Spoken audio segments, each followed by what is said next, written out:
एक बात बहुत सुंदर है, ध्यान रखिएगा थोड़ा सा। कभी अगर मौका लगे और सोमवार की अष्टमी पड़ जाए, क्या पड़ जाए? सोमवार की, जम के बोलो जरा, अष्टमी। या तो सोमवार की अष्टमी पड़ जाए, या हर महीने शिवरात्रि आती है, हर महीने आती है, या तो सोमवार की अष्टमी पड़ जाए या फिर सोमवार की शिवरात्रि पड़ जाए, हर महीने आती। प्रयास करना।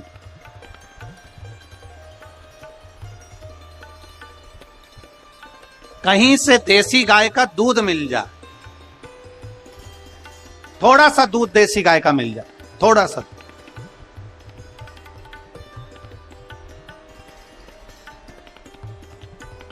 देसी गाय का थोड़ा सा दूध अगर प्राप्त हो जाए, बेलपत्री के पत्ते से दूध कटोरी में लेकर, मात्र बेलपत्री के पत्रे से एक एक बूंद, अगर दूध आप एक बूंद अगर ज्यादा ना मिला हो, एक चम्मच भी अगर आपको दूध देसी गाय का मिल गया हो, और सोमवार की अष्टमी पड़ जाए या सोमवार की, जम के बोलो, शिवरात्रि पड़ जाए, उसमें केवल अगर देसी गाय का दूध मिल जाए, जर्सी गाय का नहीं हो, देसी गाय का अगर दूध मिल जाए, बेलपत्री के पत्ते से, तुम्हारे घर के अंदर अगर शिवलिंग है या मंदिर में शिवलिंग है या तुम्हारे नजदीक में कोई शिवलिंग है, उस पर बूंद बूंद, एक एक बूंद अगर शिवलिंग पर दूध समर्पित कर रहे हो, श्री शिवाय नमस्तुभ्यम, नमः शिवाय, या षडाक्षर मंत्र ओम नमः शिवाय, या 33 अक्षर का मंत्र महामृत्युंजय मंत्र, इसका स्मरण कर कर शिव जी पर देसी गाय का दूध समर्पित कर कर इस बेलपत्री को अशोक सुंदरी वाली जगह पर अगर आप समर्पित कर देते हैं, फिर आप जिस भी चीज के लिए अप्लाई करें, मेरा देवाधिदेव महादेव आपका हाथ पकड़कर खींचकर आगे बढ़ा ही दे। मेहनत करना, कर्म पूरा करना, पढ़ाई अच्छी करना, और पढ़ाई के साथ में विद्या अध्ययन करने के साथ में अच्छी मेहनत के साथ में देसी गाय का दूध भगवान शंकर को समर्पित करना, भगवान शंकर को समर्पित करना, देसी गाय का दूध धीरे धीरे धीरे धीरे समर्पित, भावों के साथ आप समर्पित। गला पकड़ रहा है बाबू। देसी गाय का दूध एक एक बूंद समर्पित कर, धीरे धीरे समर्पित कर।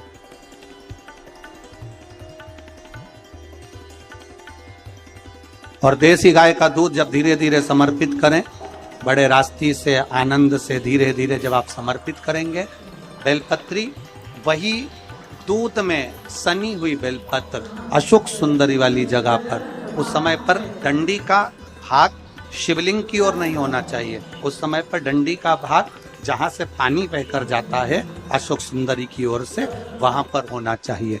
कार्य में सफलता मिलती है। शिव तत्व को धारण, शिव की आराधना, शिव महापुराण की कथा कर रही है। जब देवता और राक्षसों ने मिलकर मंथन करा, उस मंथन में सबसे पहले विष नहीं निकला है, उस मंथन में सबसे पहले निकली है गाय। सबसे पहले प्रकट होने वाली है गौ माता, जो मंथन में। उस गौमाता के निकलने का कारण क्या था? मंथन में गाय निकली तो निकली क्यों?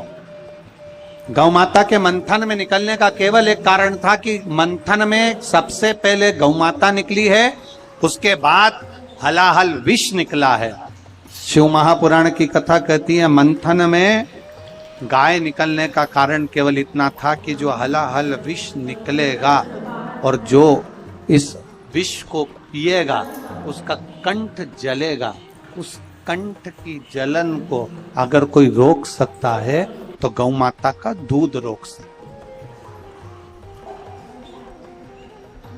गाय को प्रकट करने का कारण केवल इतना था कि जो विष पिया है उस विष के कारण कंठ में जलन, कंठ में जलन नहीं, विष। शिव तत्व के धारण, शंकर भगवान का गुणगान, शिव की स्तुति, शिव तत्व को आनंद कर आगे वर्णन किया। शिव महापुराण की कथा कहती है, बहुत ध्यान देना महाराज, घड़ी अपने हाथ में होती है पर घड़ी का समय अपने हाथ में नहीं होता।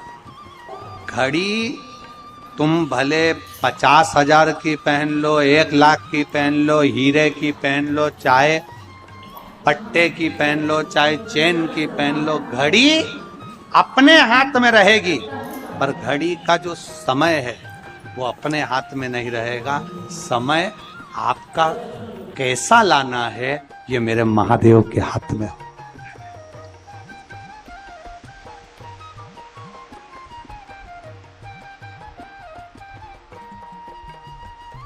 घड़ी अपने हाथ में होगी पर घड़ी का समय अपने हाथ में नहीं है।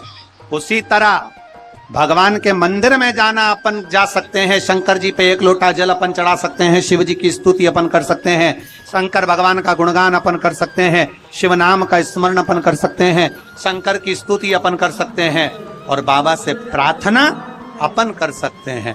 पर इतना जरूर याद रखना कि आपने दिल से, मन से, भाव से 1 लोटा जल शिव को जो समर्पित करा है वो जल खाली नहीं जाता। शिवलिंग पे चढ़ा जल माता पार्वती जी के हस्त कमल पर आकर गणेश कार्तिकेय से होता हुआ, अशोक सुंदरी के पास से होता हुआ, 33 कोटि देवताओं का स्मरण करता हुआ हमें सुख प्रदान कर देता है और हमारा कल्याण कर देता है। वो जल सहज सारी समस्या का हल बोल बम का नारा है। हम उसके भरोसे पर जी, हम उसकी साधना में जी, हम उसकी आराधना में जी, हम उसकी अविरल भक्ति में जी। आगे वर्णन किया गया सुंदर स्वरूप में भगवान शिव की अविरल भक्ति का जो वर्णन किया गया महाराज, तो विष समाप्ति का कोई केंद्र नहीं पर विष की जो जलन है वो समाप्त हो। आगे वर्णन किया गया बड़े भाव से 12 ज्योतिर्लिंग के चरित्र का वर्णन शिव महापुराण कर रही है।